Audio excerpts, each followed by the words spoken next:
নমস্কার বন্ধুরা, 1 কাপ আটা ও একটি সিদ্ধ আলু দিয়ে ঝটপট বানিয়ে নিতে পারবেন সকাল বিকালের জন্য সেরা স্বাদের টিফিন রেসিপি। খেতে অসম্ভব ভালো হয়। এটা দেখবেন একবার বানিয়ে খাওয়ালে বারে বারে বানানোর রিকোয়েস্ট আসবে, এতটাই টেস্টি হয়। একদম কম সময়ের মধ্যে আপনারা যখন খুশি বানিয়ে খেতে পারবেন। তার জন্য দেখুন এখানে আমি আগের থেকে একটা মিডিয়াম সাইজের আলু সিদ্ধ করে নিয়েছি। সিদ্ধ করে তারপরে পুরোপুরি ঠান্ডা করে নিতে হবে। একটা গ্রেটারের সাহায্যে আলুগুলো গ্রেট করে নিয়েছি। আপনারা চাইলে হাত দিয়ে ম্যাশ করেও নিতে পারেন। এবার গ্রেট করা আলুর মধ্যে দিয়ে দিলাম একটা ছোট সাইজের পেঁয়াজ কুচি, দিয়ে দিচ্ছি দুটো কাঁচা লঙ্কা কুচি, দিয়ে দেব খানিকটা ধনেপাতা কুচি।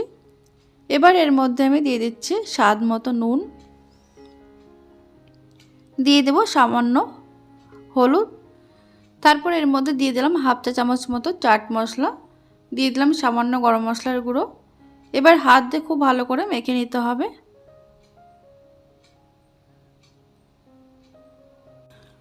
আপনারা এর মধ্যে আমি যেমন সিদ্ধ আলু দিয়ে এটা তৈরি করছি, আপনারা চাইলে কাঁচা আলু গ্রেট করে ঠিক একই মশলা দিয়ে এটা বানিয়ে নিতে পারবেন।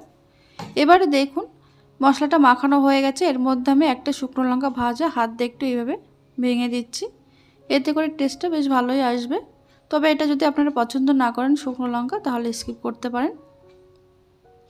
দেখুন খুব ভালো করে মেখে নিয়েছি। আর এদিকে আমার আগের থেকে আটা মাখা ছিল। এখানে আমি আটা সামান্য একটু নুন দিয়ে আর জল দিয়ে মেখে নিয়েছি। এবার দেখুন আটার থেকে আমি 4টে লেচি করে নেব। একটা লেচি নিয়ে সামান্য একটু শুকনো আটা দিয়ে রুটির মতন পাতলা করে নেব। এটা যতটা সম্ভব একটু পাতলা করে বেলার চেষ্টা করবেন। দেখুন এইভাবে আমি 4টে রুটি বেলে নিয়েছি। এবার একটা রুটি নিয়ে রুটির উপরে আমি দিয়ে দেব 1 থেকে 1.5 চামচ মতো টমেটো কেচাপ। টমেটো কেচাপ দিয়ে চারিদিকটা খুব ভালো করে লাগিয়ে দিয়েছি। আর এদিকে যে আলুর যে পুরটা আমরা রেডি করে রেখেছিলাম, সেটা কিন্তু চারিদিকটা খুব ভালো করে লাগিয়ে নেব। তার উপরে দিয়ে দিচ্ছি আরও একটা রুটি। চারিদিকটা খুব ভালো করে একটু চেপে চেপে দেওয়ার পর আর এদিকে দেখুন 1 চামচ আমি গ্রিন চাটনি বানিয়ে রেখেছিলাম, সেটা দিয়ে দিলাম। এখানে আছে ধনেপাতা, কাঁচা লঙ্কা, সামান্য নুন, লেবু রস আর পুদিনা পাতা একসঙ্গে বেটে নিয়েছি। গ্রিন চাটনি দেওয়ার পর উপরে আবারও একটা রুটি দিয়ে তার উপরে আমি দেখুন দিয়ে দিচ্ছি টমেটো কেচাপ।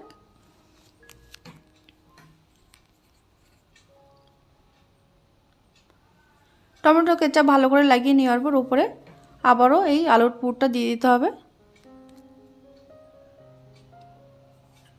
এবার সবশেষে যে রুটিটা রয়েছে সেটা উপরটায় দিয়ে দিয়ে চারিদিকটা খুব ভালো করে চেপে চেপে দেবো, যাতে করে বেরিয়ে না আসে।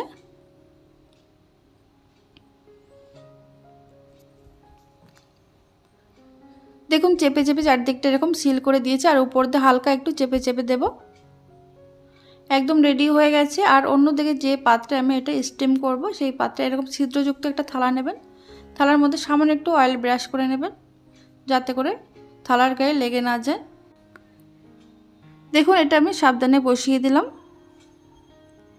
এবার এটাকে ভাপানোর জন্য কড়াইতে আমি আগের থেকে 1 কাপ জল গরম করতে বসিয়েছি। তার উপরে এই থালাটা বসিয়ে দিলাম। আবারও ঢাকা দিয়ে দিতে হবে।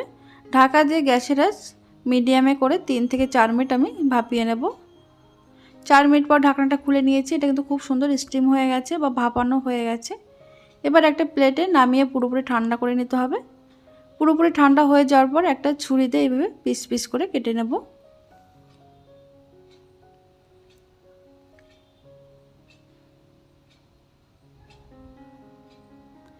দেখুন এখানে আমি 8 ভাগে ভাগ করে নিচ্ছি।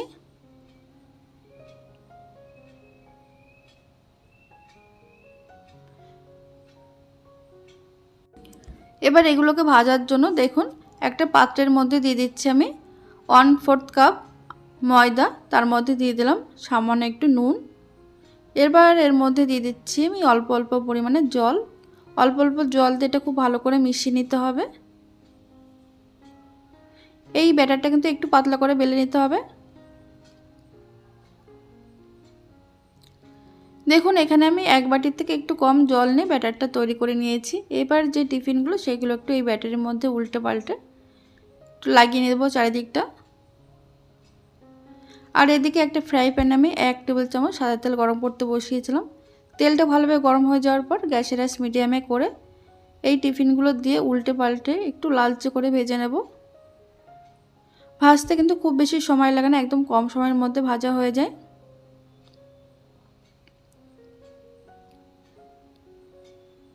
এইভাবে আপনারা বানিয়ে খেয়ে দেখবেন বা বাড়ির সবার জন্য বানাবেন, দেখবেন নিমেষের মধ্যে প্লেট খালি হয়ে গেছে। এতটাই সুস্বাদু হয় খেতে। এবার এগুলো আমি ভাজা হয়ে গেছে, এগুলো তেল থেকে তুলে নিচ্ছি। আর এগুলো ভাজতে খুব বেশি তেলও লাগে না, একদম অল্প তেলে ভাজা হয়ে যায়। দেখুন 3টে ভেজে নেওয়ার পর আরও বাকিগুলো একই তেলের মধ্যে ভেজে নিয়েছি, তারপরে কিন্তু এতে তেল ছিল। তাহলে বন্ধুরা ভিডিওটি ভালো লাগলে লাইক কমেন্ট শেয়ার করতে ভুলবেন না। ধন্যবাদ।